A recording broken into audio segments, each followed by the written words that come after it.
Oke, masih dengan Profesor Kardus. Mekanika kuantum merupakan divisi fisika modern bersama fisika nuklir dan fisika partikel.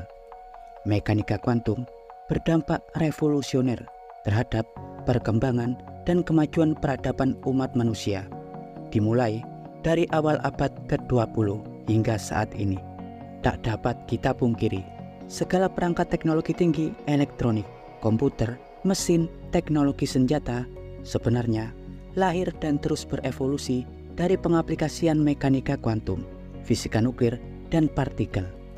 Contoh, dari mekanika kuantum dan fisika partikel, kita mengenal entitas-entitas yang jauh lebih fundamental daripada atom, seperti halnya proton, neutron, elektron, foton, dan sebagainya. Coba Anda bayangkan, seandainya kita tak memahami perilaku partikel-partikel dasar seperti halnya elektron, mana mungkin perangkat-perangkat seperti microchips komputer, televisi, dan segala gadget juga sebagainya akan tercipta.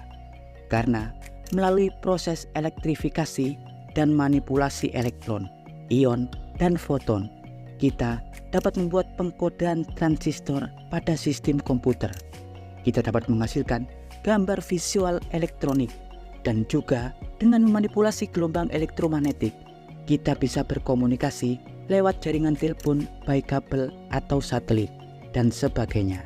Tapi meski begitu, terkadang ada yang beranggapan eksperimen-eksperimen mahal seperti halnya CERN dan Fermilab tampaknya tidak begitu penting dan terkesan sangat mubazir.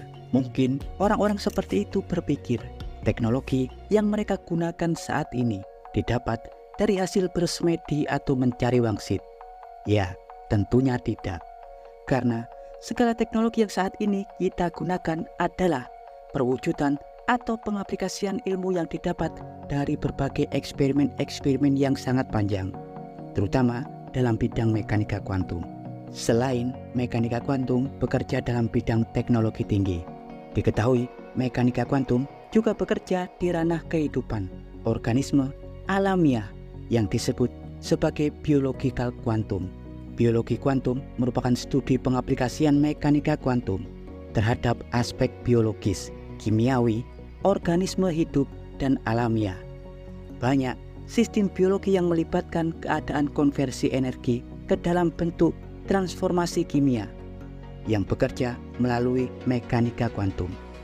Kali ini, Profesor Kardus akan mengulas beberapa aplikasi mekanika kuantum dalam sistem biologi dasar makhluk hidup. Dalam konten sebelumnya, Profesor Kardus telah mengulas mekanisme biologi kuantum burung merpati yang dapat mendeteksi medan magnet bumi dengan sangat akurat untuk digunakan dalam sistem navigasi. Mekanisme biologi kuantum tersebut memanfaatkan perilaku electron pair entanglement atau keterjeratan dua elektron yang terjerat pada indera merpati dan berbagai jenis unggas.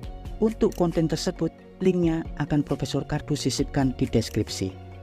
Selain untuk sistem navigasi pada berbagai jenis unggas dan hewan, diketahui struktur molekul biologis seperti dalam tubuh manusia, sebut saja enzim dan DNA dalam sel kita, diketahui menggunakan perilaku quantum tunneling untuk mentransfer elektron dalam rantai transport elektron.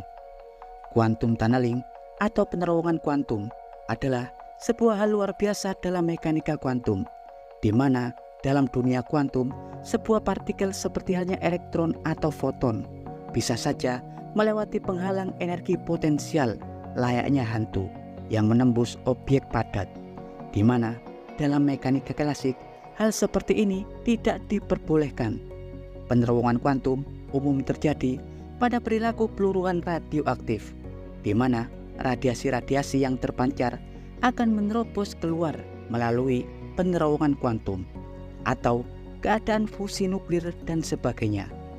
Namun, dalam keadaan katalis enzim seperti struktur protein atau DNA, diketahui banyak enzim yang tertanam di dalam membran, seperti halnya protein atau molekul lain yang akan saling mentransfer elektron untuk membentuk ikatan molekul baru. Proses transfer elektron dari molekul donor ke molekul lainnya diketahui menggunakan mekanisme penerongan kuantum atau quantum tunneling. Selain itu, sistem sensorik manusia atau indera seperti halnya penciuman juga memanfaatkan efek transmisi sinyal atau getaran, di mana reseptor penciuman tertentu akan terpicu oleh zat kimia dari luar, yang kemudian reseptor akan mengirim sinyal ke otak. Transmisi, getaran dan frekuensi tersebut menggunakan mekanisme kuantum. Penglihatan. Ya, penglihatan pastinya menggunakan prinsip mekanika kuantum, karena indera penglihatan tergantung pada energi dari kuanta cahaya atau foton untuk mengubah sinyal dan merefleksikannya yang disebut sebagai fototransduksi.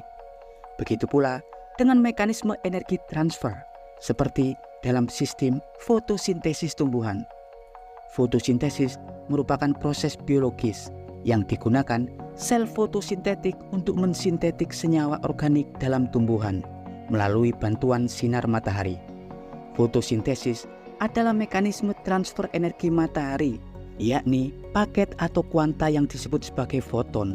Tiap detik, triliunan paket foton diketahui diserap oleh daun dengan rentang dan warna frekuensi yang berbeda-beda, di mana foton-foton tersebut akan masuk di tempat pemberhentian pertama, yakni antena, yang berisi kumpulan atau ratusan ribu molekul klorofil.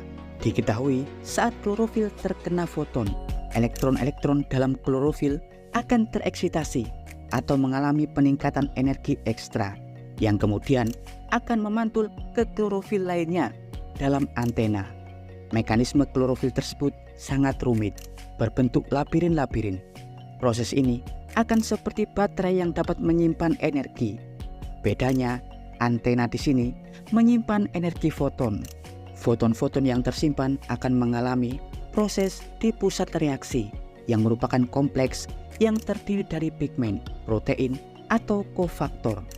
Selanjutnya, energi bebas yang dihasilkan kemudian akan melalui rantai akseptor elektron, di mana elektron akan ditransfer ke atom hidrogen atau H2O.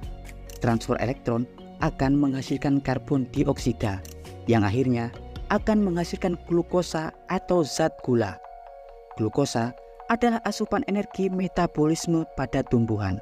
Selain itu, mekanika kuantum juga terjadi untuk pengkodaan informasi biologis seperti yang telah Profesor Kardus jelaskan dalam konten sebelumnya, yakni tentang mekanisme magnetoresepsi atau kemampuan hewan bernavigasi menggunakan medan magnet bumi, dan juga dapat bekerja untuk memutasi DNA dan lain-lain. Dan berikut informasi singkat dari Profesor Kardus tentang biologi kuantum. Jangan lupa like, subscribe, dan tekan tombol lonceng di channel Profesor Kardus. Tak berijazah, tapi jenius. Profesor Kardus bersama Bapak Mekanika Kuantum Max Planck mengabarkan.